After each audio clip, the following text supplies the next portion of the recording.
Welcome to the Produce Industry Podcast, your weekly download on current events, trends, market reports, and community discussions. Join us each week from Tampa, Florida, as we cover all aspects of the produce supply chain industry. Ladies and gentlemen, here's your host, my boy, the voice of the produce industry, Patrick Kelly. Welcome, Patrick, to Peak of the Market. I'm so glad that you were able to come visit us here in Winnipeg, Manitoba in the summer when it's super warm instead of when it's freezing. That's okay. It is. And it's probably the best time of year because everything is growing here. That's what I'm most excited about, is that a lot of times when we travel for trade shows, for events, what's happening? It's always at a time where either it has been produced or we're in this big city where we don't get to see farms. Now, we love being where we are, right in the cities. We love seeing the retailers. But there's certain areas that we don't ever get to see as produce people. And I think that's important. Yes, I think it is, especially to connect people to where their food comes from. Peak of the Market is based in Winnipeg, Manitoba, and we're very proud to be here. We've been here since 1942, which sounds crazy. That's awesome. So I'm really excited to have you here and kind of show you what we do here at Peak. And we're going to look into the DC, into our distribution center, and see what's happening there, as well as our production line and receiving potatoes, and kind of go through the entire flow of where a potato starts to where it ends up in the consumer or at the consumers. And that's what it's about, because it's funny as I say this, is majority of people do not know where their food comes from. As simple as this, I was having my tree cut down in my front yard, hurricanes in Florida, had to get the trees trimmed. The gentleman asked me, he goes, "Man, what do you do for a living?" I said, "I'm in agriculture." And he goes, "Oh man, I don't buy anything unless it has seeds in it." And I said to him, "What does that mean?" I go, "Like anything?" He goes, "Well, if it has no seeds, it's probably GMO. If it has seeds in it, you know it's from the ground." And I was sitting there like, I understand what he's saying. I then explained to him that with citrus, you put nets over the trees, right? Control the bee pollination, less seed. Let me tell you, this gentleman's mind was blown. He was like, "I'm going to buy some mandarins right now." Like, you could tell he was like, no. And then another customer, right, consumer that I met says, "I only buy my produce at the farmer's market because I know it's local." So it's different how consumers look at things. And then there's local, but then there's also hyper local, right? So there's a balance. There's a lot that I would say we as consumers don't know. We're very fortunate because we know where our food comes from, right? Yes, we are. Yeah, I'm interested to know if your gentleman ate potatoes, because potatoes are definitely grown in the ground and they do not have seeds. He probably was like, "I stay away from potatoes, I stay away from carrots." Like, there was a laundry list of items that ran through my head. It was like a slot machine. I was like, there's a lot of items he does not eat. Yeah. But it was interesting to see that, and when you say where the food comes from, a lot of people don't understand that. Fun fact I told you earlier is my family's actually from Canada. So my brothers and I are the firstborn in the U.S. And it's funny, I told my dad I'm going to Winnipeg, and he said, "Oh, say hi to your cousins and your uncle for me." I said, "I thought we were in Edmonton." He goes, "No, we started in Winnipeg and then over to Edmonton." So it's my dad was just here about 3 months ago visiting family. Oh, wow. And so we have about a little over 80 to 100 relatives here that are still in Canada. We migrated over from Scotland and Ireland. Okay. Probably around the same time that Peak of the Market was started. Probably. In the 40s. A lot of I would say immigrants came over because of the war, right? World War II was happening. They vacated, came over to Canada, and then my grandmother, who was in produce, came down to the States, California, and was a produce manager. That was her career. And Dad worked at the same grocery store, but then ventured off into real growing, packing, shipping. Grandma actually retired from the grocery store. Wow, that's amazing. Right? Yeah. Like one person I can tell you that today's world, I'm like, who retires from a grocery store, right? She retired being a produce manager and got to hear all the fun stories, got to see it all. One thing I have, one memorabilia that I have is I have her Hughes Marketplace badge. Her tag, yeah. Yep. Produce manager, Mary Kelly, and I'm just like, all right, Dad gave me one thing. That's what he gave. That's what I got when her passing, and I was actually happy to get that though, because my dad is proudly Canadian. My family is proudly Canadian. My dad is not a U.S. citizen, so he talks very highly of being Canadian, and so do we as his kids. So we're very fortunate of that, but also I love being a partner with someone who's very proudly Canadian, like your team is. 120 years ago, in Groningen, the Netherlands, a small produce business began, trading fresh local fruits. By the 1930s, the Vandenberg family moved to Rotterdam, Europe's burgeoning fruit hub. But when the 1940s brought turmoil, they fled to America, rebuilding their legacy in fresh produce. In 1958, Jack Vandenberg became a trailblazer, importing fresh Chilean fruit to the US, opening doors to global flavors. Today, that spirit of growth and innovation continues, with sustainable packaging, carbon footprint tracking, and the finest fruit varieties. We're redefining freshness for the future. Family, fresh, innovation, celebrating a legacy 120 years in the making. This is Jack Vandenberg.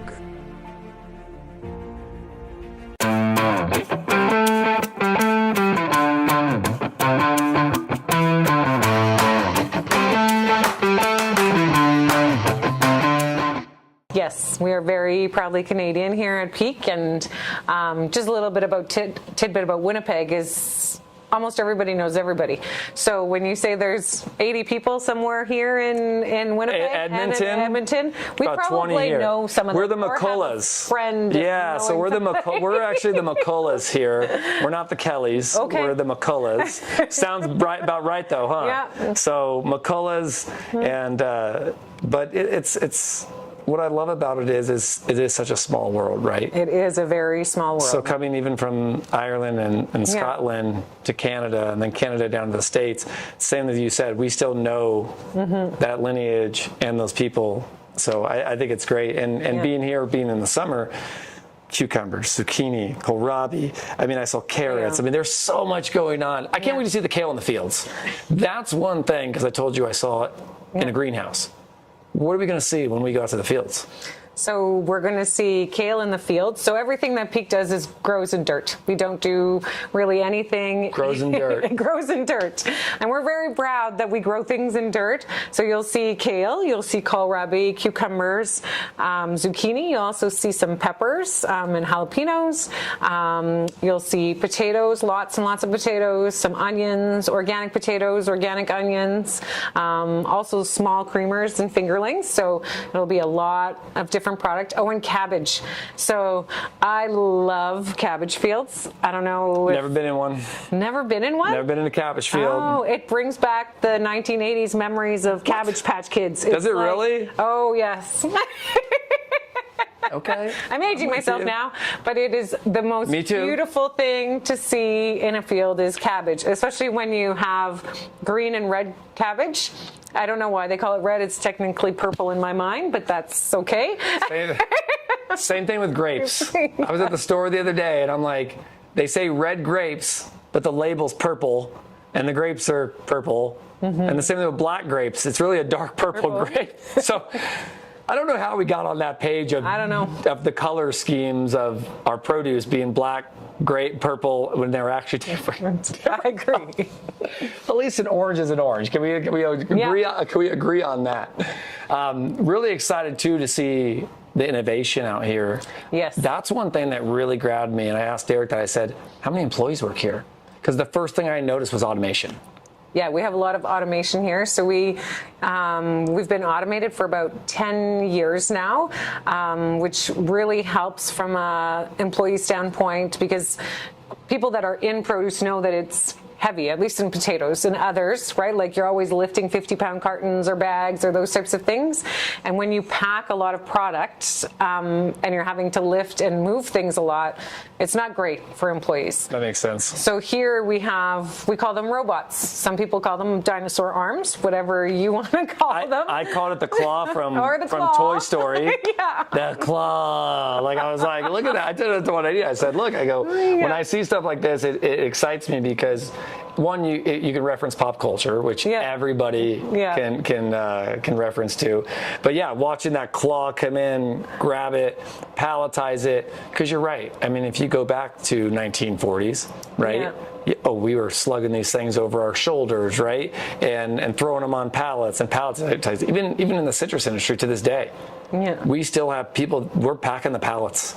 We're packing the pallets, right? So you're throwing 40-pound boxes all day long on a pallet and wrapping it, right? Yeah, and that's hard on your body, and it's hard on your workers, right? Like your employees are here. You want them to be able to come to work and go home and come to work tomorrow. Right? And not get hurt. So, it was really good to be able to, do this. And we really didn't change a lot of staff with the ability to automate, because we were bringing in a lot of labor, right? Because people that were doing a lot of the lifting and palletizing weren't able to be here 5 days a week or 7 days a week, because we are running 7 days a week here at Peak, and we have night shifts, and we run 24/5, right? So in order to make sure that our employees are healthy and that, we were bringing in temp labor in order to help us. So, makes sense. So 24/5 means Monday through Friday. 24/7 is Saturday and Sunday. 24/5. Yes. I want you guys to understand that. That's how it should be, 24/5.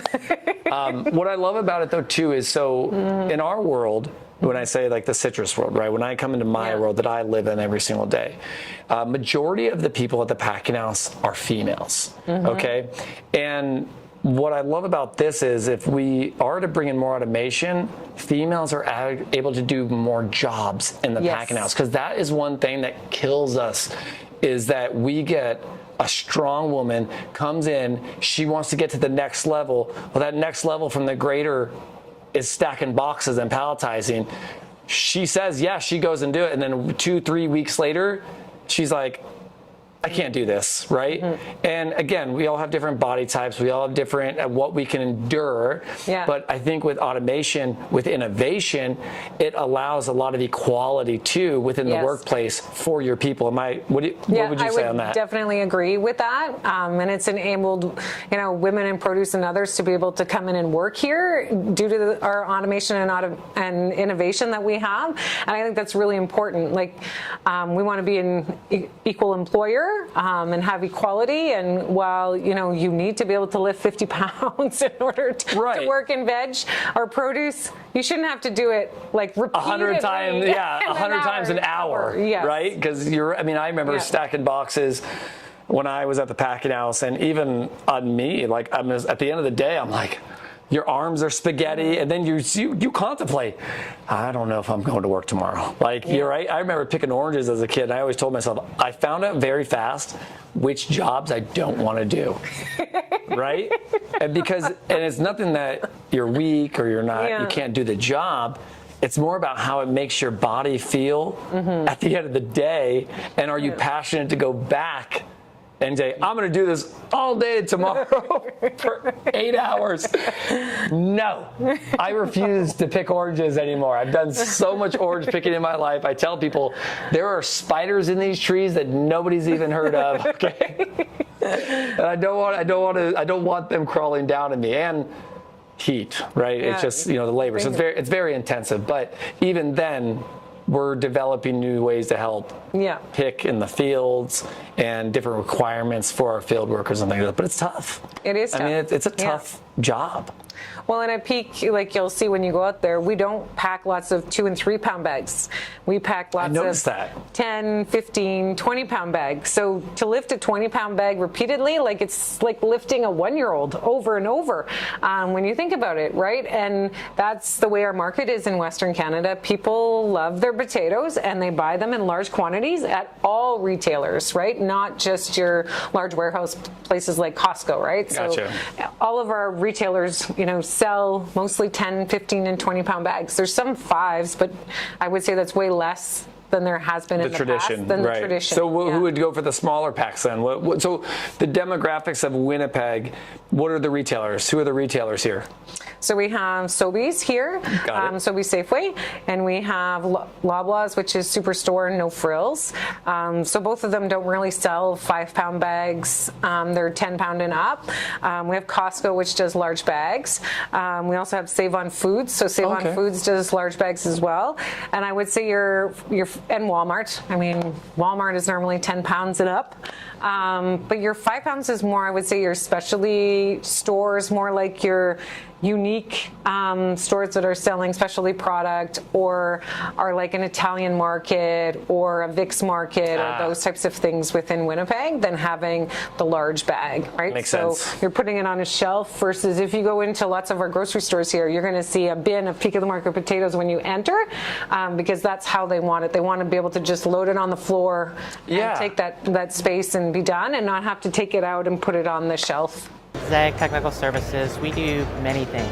Managed services for IT needs, including consulting. Another area of expertise for us is cybersecurity, making sure that there's awareness and risk prevention. And then the final piece is the data and software services, where whether it's software automation, data management, even AI, we have things that we can do to help your business. Those are core components that your company relies on. So we have a rich history of being able to manage these IT services so that you don't have to worry about them. You trust us so that we keep your operations going and your business going ultimately. When we talk about what AI can do for you and the time savings, even though you don't think you have something that you can just put AI in, you probably do if you have a business case that could be benefited from automation or efficiencies that are brought in. We can trust AI to do those things, and the beauty of that is you can free up time for your employees to do more meaningful work. So even if you think you may not benefit, I think it's worth a conversation because you will be surprised. We'll walk you through every step of the way, and we're here to help.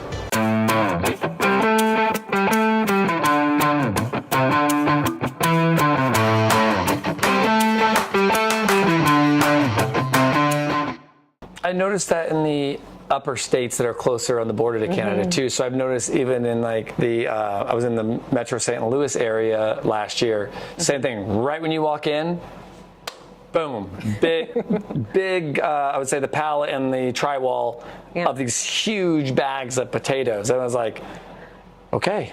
I was like, we're doing this potato thing right now. Versus, again, as a shopper like myself that's shopping every 2 days for their produce, right?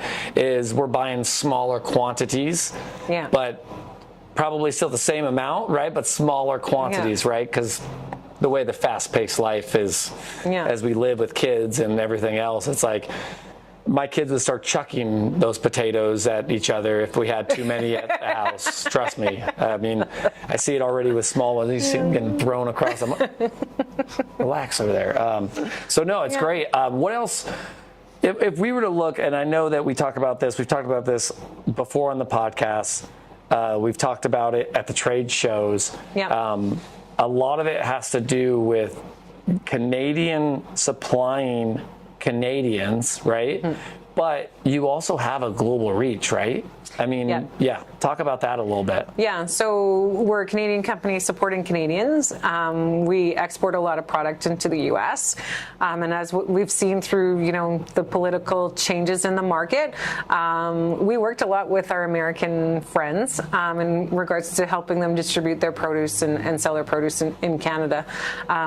What we've seen is that, consumers are maybe not as willing or open to buying American produce, which is disappointing because we've always seen ourselves as close friends and allies, right? Yeah. In that way. So we've been working a lot with Mexican growers in addition to our Canadian U.S. growers, especially to import products that, Canadians don't have all year round, which, in Canada, I think people buy 10 and 15, 20-pound bags of potatoes because they're only going to the grocery store once because they don't want to leave their house because it's freezing from, November to April.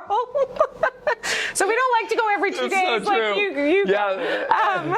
Well, it also helps too. Like my Publix, I say is not even a quarter mile. Yeah. So I walked to the store, right? I'll bike to the store. Yeah. It's very convenient, right? And the same thing, like Walmart's a quarter mile. Yeah. So where I live in Tampa, it's like a Starbucks. There's a Publix on every corner, right? So it's very close. It's very convenient, right? You do spend more money, but you have less food waste, right? Yeah. You won't have things sitting on your shelf longer. Now, hurricane season is a lot different. You start to pack a little bit more in your cart, right? Because then you start to know. Like my wife the other day said, start buying cases of water. Because when hurricane season comes, your stores will be depleted within an hour. Like an hour. You will have everything off the shelf. As soon as they say Hurricane Jasmine's coming or whatever it is, everybody runs the shelves and you're done, right? I'm surprised. Like I see people's sales reports during the hurricane season. It's like, and then it's down, right? Because people just panic shop all the time. So we'll start to do that more towards hurricane season, more like your winter. And then also we'll go for more canned foods as well. Yeah. So there's a balance too, right? Same with you, right? Being here in Canada, there's probably a balance that you probably buy canned food as well as fresh produce, so you're not having to do those things. And lots of frozen as well. Frozen as well, right? I saw some cool frozen. I was at BJ's the other day, and I noticed that like Dole's coming out with their own fresh fruit mix pack now. They've got different chocolate-covered strawberries now that are now frozen, and I actually interviewed a gentleman on flash frozen that it doesn't take the nutrients out, so it's just as nutritional as if you were buying fresh, which is great to know, because if you go back 10-15 years, people would say don't buy frozen. Remember, it would be like, oh, stay away from the frozen aisle, stay away. Now it's like, no, go ahead and do that. Or you have my wife that'll actually buy more blueberries and start to freeze our blueberries now. Right? So I always say I think it's a preference. Some people just don't want frozen. They'd rather have fresh. Well, when you look at vegetables that we grow, I would hope that people want fresh. You want them fresh. You want potatoes fresh. You want potatoes fresh. You want fries, but you want potatoes fresh. You want carrots fresh. Oh, 100%. You want kale fresh. You want all of those things fresh, onions and all of that. So I think that's something unique, right? And I think you're right. I think for juicing too, you don't want a frozen carrot. No. Frozen kale. No, you want fresh kale. Fresh carrots, right? Because that's just going to make your juice just amazing. So. Yep, I know. I always tell my kids, so my girls are 13 and 15. They've never eaten a canned vegetable or a frozen vegetable in their life. So I really give whoever their husband's going to be, full disclosure. You have to run for your money. Okay? Because they only want fresh product. PK is going to interview you, and if you don't pass the fresh test, what can I say? So a lot of times, Pam, you see me at the trade shows. Yep. I've got my jeans on, my cool kicks on, my produce shirt on. I got my boots for tomorrow. Awesome. Okay, I'm ready to get out into the field, and I'm ready to see what proud Canadians have to offer. Well, I'm excited to show you. I'm going to wear my boots for a little while, and then I'll probably go bare feet. Bare feet? Yeah, I love going bare feet in the soils. Challenge accepted. We're going bare feet in the fields tomorrow. Let's check out the packing shed. Sounds good. We will do that. Okay, thanks.